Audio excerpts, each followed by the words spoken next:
Welcome to Cinema Bites, your go-to for movie recaps in a flash, big twists, epic moments, all in just minutes. The movie begins with a family comprised of a married couple named Josh and Rachel McSell and their 6-year-old son, Max. At the moment, they've just arrived at their new home and seem very excited. The house is located on the outskirts of the city, providing more space and peace than they've ever known. After settling in, Josh excitedly reveals how he plans to build a golf course in the yard. Rachel, on the other hand, expresses her joy at finally being able to sleep without the noises and glare of street lamps. On the first night, Max is scared to fall asleep in the new place, so Josh brings him his favorite toy and assures him that no one will come to hurt him. After tucking the kid in, Josh joins his wife in the living room, and they discuss the decoration of the house. The couple seems genuinely content, and Rachel remarks that she hasn't seen Josh this happy in a long time. But then, the window unexpectedly shatters and a car wheel launches into the room. The couple is horrified to see a car collide with a tree right on their front lawn. The next morning, we see Josh attending a meeting at work, but struggling to focus when he reads the news about a teen who died last night in the accident outside his home. After getting off work, Josh picks up his son and then his wife, who works as a therapist. On the way home, he shows Rachel the news article about yesterday's accident, revealing the teen driver was drunk. He also confesses that he might be experiencing PTSD after witnessing the event last night and shouldn't have left home. But Rachel refuses to talk about the accident, saying she's too disturbed to even think about it. Later at home, Max is happily playing with his toys on the lawn outside, but Rachel grows uneasy knowing it's the exact corner spot where the car crashed and quickly sends him back inside. Josh, meanwhile, remains unconcerned. Later, Josh is mowing his lawn when he notices the family of last night's victim arriving at the accident site carrying flowers and a cross. Josh immediately hides in the garage and quietly watches as the grieving family sets up a memorial. After they leave, Josh approaches the memorial and discovers the deceased's name was Kyle. The poor guy was only 18, which fills Josh's heart with sorrow. Here, he looks around to see what caused the accident and notices a sharp corner road sign partially hidden behind thick leaves. The next day, we see Josh at work, still thinking about the accident and searching for Kyle's profile on social media. His heart breaks even more as he watches Kyle's joyful vlogs and realizes how abruptly the boy's future was cut short. The scene then cuts to the McSell's housewarming party, where several friends and colleagues have gathered. Everyone chats joyfully and congratulates the couple on their new chapter. But Josh suddenly begins talking about the brutal accident that happened on their lawn. He describes in great detail how the driver died, which makes everyone uncomfortable. Josh keeps going and reveals how Kyle was about to graduate and had even received a sports scholarship. A surprised Rachel asks how he knows so much, and Josh claims he read it in the obituary. The guests sense the growing tension and immediately change the topic. After they leave, Rachel angrily tells her husband he shouldn't have mentioned the accident earlier, but Josh explains that since such a traumatic event happened right before him,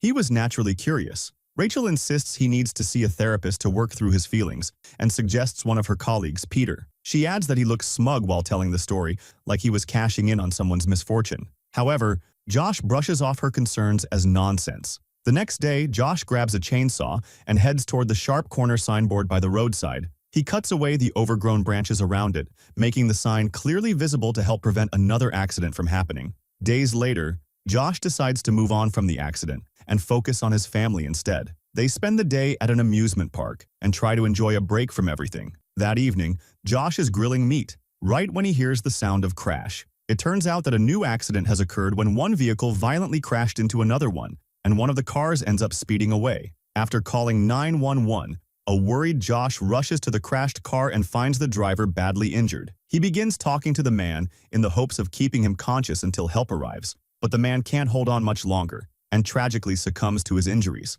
Just then, the deceased's phone starts ringing, and it's a call from someone named Alicia. At this moment, the authorities also finally show up. In the aftermath, Rachel insists they can't stay here any longer, as all the chaos is frightening their son. However, Josh is distraught by the accident and insists he could have saved the injured man since he was the first on the scene. He also adds that moving out is an overreaction and suggests they install guardrails to ensure their safety. The next day at his office, Josh connects the deceased man's phone to his computer. He scrolls through the photos and videos and realizes the man had a deep love for golf. Days later, Josh attends the man's funeral, even though he never knew the victim personally. He then approaches a distraught Alicia, who turns out to be the victim's daughter. So Josh claims that her dad spoke about her a lot. When Alicia asks how he knew her father, Josh claims they met on a golf course. Desperate to save lives, Josh signs up for a first aid class and learns how to perform CPR. He even decides to purchase one of the dummies to practice CPR at home.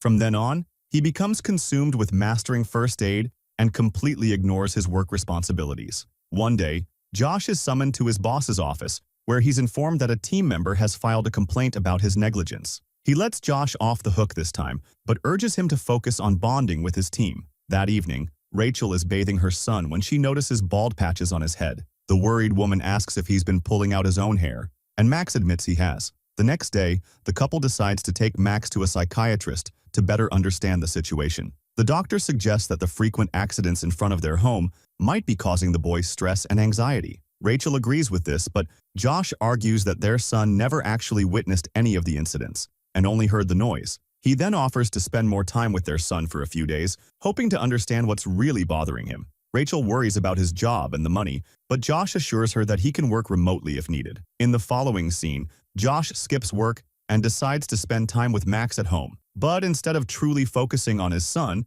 he keeps slipping away into his room and practicing CPR on the dummy. When Rachel returns home, she announces that she's enrolled Max in a taekwondo class, hoping it will help him manage his anxiety. This upsets Josh, who insists that he's been making real progress with Max and doesn't want anything to interfere with it. But Rachel urges him to keep an open mind. The next day, Max begins his taekwondo class, and Josh skips work to accompany him. On their way home, he notices an ambulance speeding past, which immediately worries him. It turns out there has been another accident at the sharp corner right at his lawn, this time even more brutal. Josh tells his son to stay in the car and rushes outside, where he sees a woman screaming and begging to save her husband. Firefighters quickly extinguish the crashed car and extract the injured man from the vehicle. As they begin administering first aid, Josh watches with intense interest. He gets too close to the victim, prompting the police to order him to back away. Moments later, a reporter approaches Josh and asks him to describe what he witnessed. Josh explains that while several accidents have occurred at that corner before, this one is by far the worst he has ever seen. Suddenly, he remembers his son is still in the car and rushes to find him. But to his shock, Max is nowhere inside, and Rachel has also returned home. The couple searches everywhere but can't find their son. In the end, they find Max standing quietly and watching the crashed car out of curiosity. After this incident, Josh finally attends therapy with Peter upon his wife's strong insistence. There, he meets Peter's adorable golden retriever named Drake. Josh then opens up during the session, revealing the trauma from the brutal accident and how Max ended up seeing things he wasn't supposed to witness. He confesses that he holds Rachel responsible because she signed Max up for taekwondo. Josh believes that if there hadn't been a taekwondo class, he would have been at home and could have saved the injured man. A few days later, Josh finally returns to work, only to learn that his boss has decided to fire him because the company has lost a major client due to his negligence. Josh grows worried and explains that he was dealing with some personal issues. However, his boss refuses to change his mind and admits the decision was not easy for him either. That evening, Josh doesn't say anything to his wife and pretends everything is normal. The next day, Rachel mentions that Max has a therapy session in the afternoon, and Josh decides to join them. After the mother and son leave the house, Josh spends the rest of the day practicing first aid on the CPR dummy. He becomes anxious every time he hears a vehicle pass by and stays alert in case something happens. With nothing else to do, he starts watching videos of car crashes online. Not long after, a pregnant couple pulls up outside the house. Josh greets the visitors and exchanges a brief conversation with them, but doesn't invite them inside. Sometime later, Josh arrives for Max's therapy session, and a furious Rachel suddenly reveals that she called his workplace and discovered he no longer works there. But Josh tries to brush it off, while the doctor reassures them that Max shows no signs of PTSD, but warns that it can sometimes emerge months after a traumatic event. Just then, Rachel receives a call from their realtor,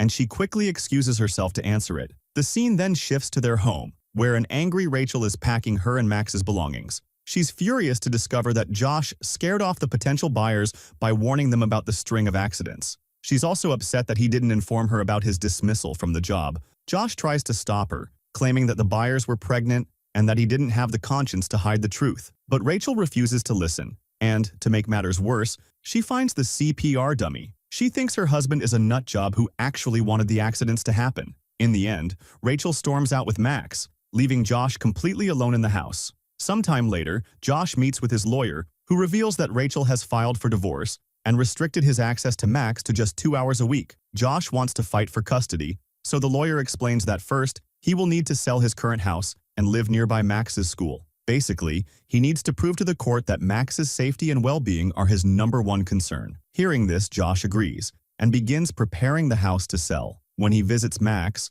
the boy shares how upset he is about the divorce and how hard it is to be away from his dad. Josh promises that once the house is sold, he will find a new place nearby and they will be able to spend all of their time together. Days later, a couple arrives to see the house and is immediately impressed, though they're surprised by the low price. When they ask what the catch is, Josh claims it's nothing, and he's just going through a divorce. He reveals he needs to sell the house fast and divide the money 50-50. The couple seems satisfied by the explanation and doesn't ask further questions. Long story short, Josh finally manages to sell the house and video calls his son to share the good news. He promises that he will soon find a new place where they can spend all their time together. The boy gets excited and says he wants a dog like Drake. Upon hearing this, Josh recalls that Drake is the dog of his therapist, Peter, who is actually Rachel's college friend. This realization hints at something going on between them, which worries the man. Afterward, he talks to Rachel, who's angry that he's promising things to Max without knowing how the divorce will turn out. Josh tries to explain that he's working on getting his life back together, but Rachel makes it clear she has no intention of sharing custody. She believes the whole situation is unhealthy and insists that Max needs stability, something Josh can't provide right now. The harsh truth stings Josh deeply. After ending the call, Josh loads his stuff into a truck and prepares to leave for good. It is raining heavily, and at one point, he slips on the floor outside, but doesn't sustain any injuries. His mind then races with concern about a possible accident, and he keeps an eye on the road every time a vehicle passes by. He even keeps a first aid kit ready and stays by the window all night, but the accident doesn't happen. At one point, Josh grows impatient and is overwhelmed by a desperate urge to take matters into his own hands. He then deliberately sprays the asphalt with a hose, making the road slicker and even more dangerous. But a vehicle soon passes by safely with no accident, which only deepens his frustration. Determined to provoke something drastic, Josh pulls out a chainsaw and cuts down the sharp corner signboard, hoping to set off the disaster he has been waiting for. After that, Josh paces aimlessly by the window, silently wishing for the accident to happen, but nothing does. Exhaustion quickly takes over and he eventually falls asleep. And then finally, his sick wish comes true when a car loses control at the sharp corner and crashes onto his front lawn. This becomes Josh's moment to shine, and he immediately rushes outside to help the victim. He spots a woman barely conscious and tries to keep her alive by speaking to her. Josh also grabs some tools and begins to pry open the car door with great force. At this moment, a bus passing by suddenly stops, and several people rush over to help. Josh urges them to call 911, and after a tense struggle, he finally manages to open the car door and pull the woman out. He then acts like a professional and tries to revive her, but she isn't breathing. Josh pours all of his skill and knowledge into saving her, but no matter how hard he tries, it seems hopeless. Realizing it isn't that easy, the remorseful man breaks down in tears after realizing he may have just killed an innocent woman. Just when all hope seems lost, the woman finally starts breathing again, bringing a wave of relief to Josh. The medics also arrive at this point and commend him for his actions. As the movie ends, we see a proud smile spread across Josh's face, as he has finally become the hero he always wanted to be. If you enjoyed the video, don't forget to subscribe to the channel and hit the notification bell to get more new videos.